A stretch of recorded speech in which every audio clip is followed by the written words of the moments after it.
Assalamualaikum warahmatullahi wabarakatuh. Perkenalkan, nama saya Marwah Salindri, NIM A711191116 dari Prodi Pendidikan Teknik Informatika Universitas Muhammadiyah Surakarta.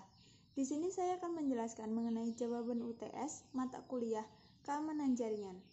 Untuk poin soal yang pertama yaitu apa pentingnya sebuah teknologi keamanan jaringan yang diterapkan dalam suatu perusahaan dan apa manfaat, resiko, serta contohnya. Dalam sebuah perusahaan, tentu saja harus menggunakan sistem keamanan jaringan untuk mengamankan data-data penting milik perusahaan tersebut. Sistem keamanan jaringan ini memang dibuat untuk menjadi solusi untuk mengatasi dampak dari ancaman cybercrime yang terjadi, entah itu di jaringan rumah, sekolah, ataupun perusahaan.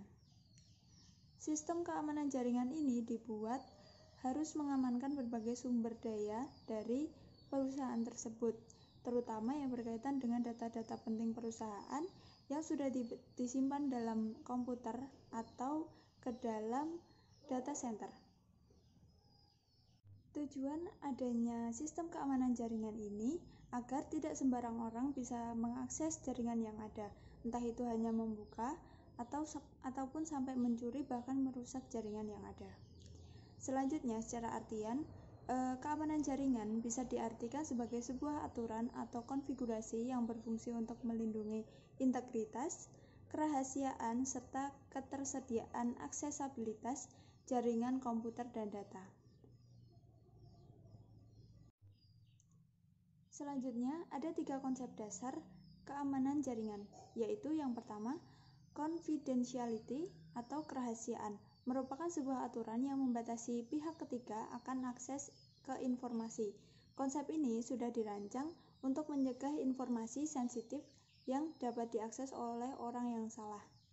Selanjutnya yaitu integrity atau integritas, merupakan sebuah konsep di mana informasi yang ada bisa dipercaya dan akurat.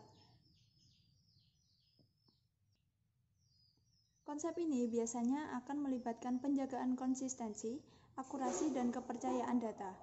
Menurut konsep ini, data yang ada di dalam sebuah jaringan tidak bisa diubah oleh pihak manapun. Biasanya ini dilakukan melalui enkripsi data dalam sebuah jaringan. Konsep yang terakhir yaitu availability atau ketersediaan, merupakan sebuah konsep yang memastikan bahwa informasi yang ada di jaringan akan selalu tersedia saat dibutuhkan oleh orang yang memiliki akses. Konsep ini termasuk pemeliharaan dan perbaikan perangkat keras atau hardware, sistem software, dan juga lingkungan sistem operasi yang digunakan. Selanjutnya, manfaat keamanan jaringan pada perusahaan, yaitu yang pertama, mengurangi risiko terjadinya pencurian data dan sabotase data. Yang kedua, membantu melindungi jaringan, sistem dari spyware dan virus berbahaya lainnya. Dan yang terakhir, memastikan bahwa data yang ada pada jaringan tetap utuh dan aman tanpa modifikasi apapun. Selanjutnya, resiko untuk keamanan jaringan. Ada beberapa resiko pada saat perusahaan tersebut menerapkan keamanan jaringan, yaitu yang pertama, interception atau intersepsi.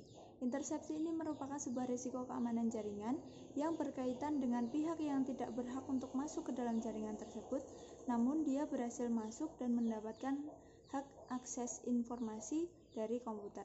Selanjutnya yaitu interruption atau interupsi. Interupsi ini merupakan resiko keamanan jaringan di mana penyerang dapat mengakses data maupun sistem, namun administratornya masih tetap bisa login. Yang ketiga yaitu fabrication atau bisa dibilang penyerang tersebut menyisipkan objek palsu ke dalam sistem yang menjadi target sasaran. Yang terakhir yaitu modification. Modification ini merupakan resiko di mana penyerang yang sudah merusak sistem sekaligus merubah sistem tersebut secara keseluruhan. Jenis ancaman ini yang paling fatal dari beberapa resiko dan ancaman sebelumnya. Selain keempat resiko tersebut di atas, ada beberapa resiko lagi yang mempengaruhi keamanan jaringan, yaitu yang pertama phishing, yang kedua malware, yang ketiga using outdated software atau menggunakan software yang sudah usang, yang keempat access to unauthorized person atau akses kepada orang yang tidak berwenang, yang kelima yaitu open wifi atau keadaan wifi yang dalam keadaan terbuka. Yang keenam, ignorant employees atau karyawan yang memiliki kurang pengetahuan.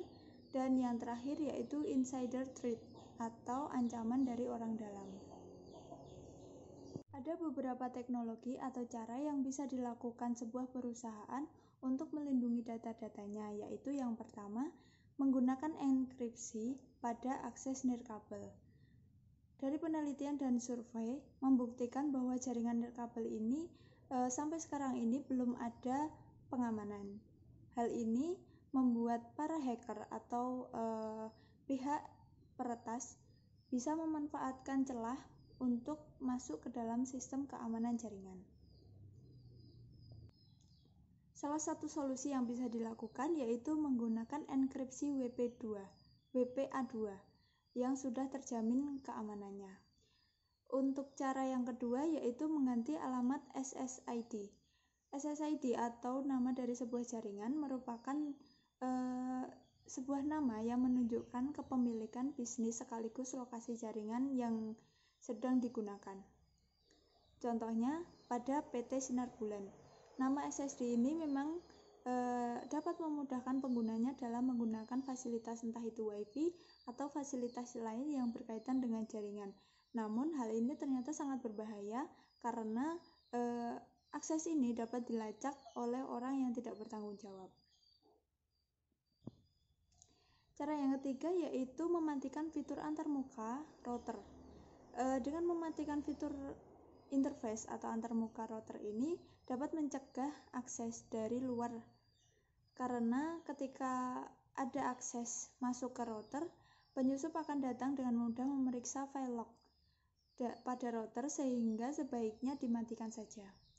Selanjutnya yaitu menggunakan antivirus yang sudah di backup atau melakukan backup secara berkala. Memastikan antivirus yang sudah perusahaan tersebut pakai harus selalu diperbarui agar hal tersebut dapat mengurangi tingkat banyaknya virus atau malware yang dapat masuk ke dalam jaringan tersebut pada saat koneksi internet dihidupkan. Selanjutnya yaitu melakukan backup. Perusahaan pasti memiliki data-data penting yang harus disimpan di tempat yang aman. Namun, begitu perlu juga kita untuk melakukan pencadangan data di tempat penyimpanan khusus seperti flash disk atau cloud supaya lebih aman. Beberapa contoh untuk keamanan jaringan yaitu yang pertama firewall. Firewall ini merupakan salah satu contoh dari network security perusahaan pada jaringan yang paling sering digunakan. Firewall ini namanya adalah sebuah sistem atau alat yang mampu membuat penghalang jaringan internal maupun eksternal. Firewall ini memiliki tugas untuk memastikan koneksi yang terhubung tetap aman dari jaringan eksternal yang dituju. Untuk menggunakan firewall ini dapat dilakukan dengan memasang aplikasi tambahan ataupun juga dalam bentuk fisik firewall yang lebih mutakhir dalam menyaring semua akses ke dalam jaringan internal, terutama jaringan pada perusahaan. Untuk contoh yang kedua yaitu antivirus atau anti-malware. Penggunaan antivirus atau anti-malware ini yang sudah dipasang di dalam komputer akan mendeteksi secara dini apakah file virus atau malware yang masuk ke dalam jaringan tersebut dapat ada pada saat internet itu menyala. Yang terakhir yaitu email security. Email security merupakan salah satu layanan yang sangat berguna bagi perusahaan dalam mengirim surat elektronik. Namun, pada layanan email sering dijadikan sasaran ancaman dunia maya yang mana peretas atau hacker akan menyelipkan virus atau program berbahaya yang bertujuan untuk mencuri data dan data informasi pengguna tersebut. Untuk itu, jaringan email perlu untuk diberi sistem keamanan jaringan yang kuat seperti software anti-spam untuk melindungi privasi penggunanya. Selain contoh-contoh di atas, ada juga contoh produk keamanan jaringan, yaitu yang pertama ada Sangfor. Sangfor ini merupakan perusahaan penyedia solusi cloud dan keamanan yang memang cukup terkenal di dunia, bahkan di Indonesia. Solusi yang ditawarkan Sangfor adalah NGAF dan WAN optimization kepada perusahaan. NGAF atau Next Gen Application Firewall merupakan salah satu produk andalan Sangfor dalam memberikan solusi sistem keamanan jaringan perusahaan. Selanjutnya, selain Sangfor, ada juga Fortinet. Fortinet ini merupakan sistem keamanan jaringan yang menyediakan peralatan jaringan dan pemimpin pasar manajemen ancaman terpadu atau UTM kelas dunia. Jadi layanan ini terbilang sangat luas dan beragam, dengan performa perangkat yang tinggi serta perlindungan jaringan yang terbaik, mampu menyederhanakan akses pada keamanan jaringan.